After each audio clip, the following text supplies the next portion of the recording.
Hey, what's going on? It's Mike McKinstry from Squatch Hunter TV. Today, on this episode of Squatch and Learn, I'm going to talk to you guys about how I use a blade bait in cold water.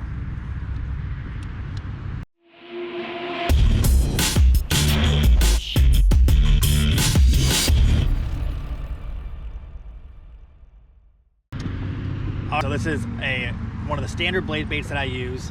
This is a 1/2 ounce blade bait, and every brand makes these. I use head-on ones, I use Straight King ones. A lot of brands make blade baits.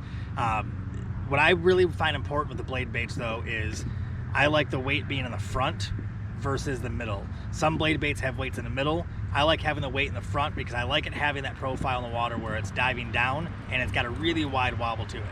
I also like changing out the treble hooks and putting oversized treble hooks on them.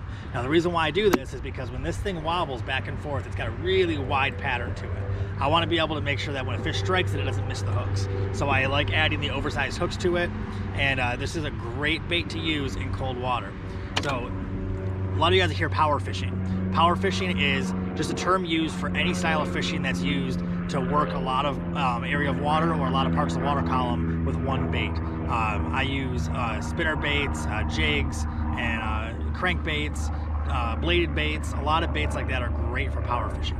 So one of the best ways to work a blade bait in cold water is, right now I'm on a drop off that goes from I'm about 12 foot of water right now, and it drops down to almost 80 foot deep in front of me. It's a super deep lake I'm on right now, really clear water. So I'll cast it out, I'll get it out to right around the mark where it's around 80 foot deep. I don't need to go all the way down to 80 foot though. So I'm gonna let it fall, and I can usually estimate this thing's gonna fall a couple feet per second. It's pretty fast, it's a heavy blade bait. So I'll let it fall, and I usually count in my head. I'll count about 15 seconds in this instance here. And I'll let it fall, and then once it gets deep enough where I want to put it, I start retrieving. Now here's the part where blade baits get tricky.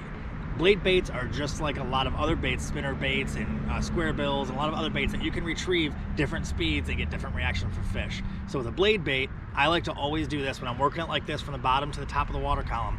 I like to just move it enough where the tip of my rod has that really good wiggle to it. I don't work it any faster or any slower, just fast enough to get that nice little wiggle on the tip of the rod. And I just do a consistent retrieve all the way back to my boat. Now, the reason why I'm doing that is because I get the most noise with the longest presentation. So the bait stays in the water column at the depth I want the longest possible when you work a bait slower, obviously. But it's also making a crap load of noise with that wide wobble, and it's just slow chugging along. So when I'm working these baits in cold water, I don't want to rip them really fast through there like I would in the summertime or in the spring even, because when the water's cold, the fish's metabolism slows down. So they eat a little bit less, they move a little bit slower. So I'm not going to assume that they're going to be chasing a fast bait versus a slow bait. If it's an easier meal for them to grab, they're going to grab it. So I'm going to throw that blade bait out. I'm going to let it go down to the deeper part of the water column I want it to go in. In this instance, I'm going about 40 foot deep. Once it gets down to about 40 foot deep, which I'm doing by counting down and just guesstimating the fall of the lure, then I'll start doing a very slow retrieve. And again, this is a faster reel. This is an 8-to-1 gear ratio. This is the Revo EXD. It's a fast gear ratio, so I barely have to turn it, and I'm getting a really good vibration on the rod. I can feel it all the way through the rod.